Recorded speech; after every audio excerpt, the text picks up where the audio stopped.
So today we're going to talk about William Mumler, and he is known for his spirit photography in the 19th century. So William had sold his services to thousands of people in the 19th century that were recovering from a civil war that claimed over 600,000 lives. So capitalizing on this grief, William had taken photos of people, and through a process of his own, he was able to capture the deceased one in the background.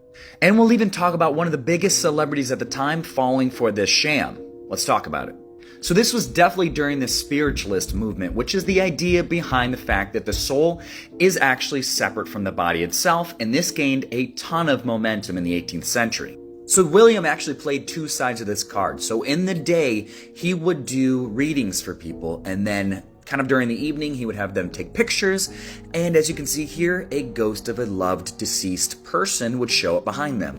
But that's obviously not what was happening here. This was an obvious scam. So what he did was use stock photos that looked very similar to the deceased loved one, and then through a chemical process, he would double exposure it onto the photo itself.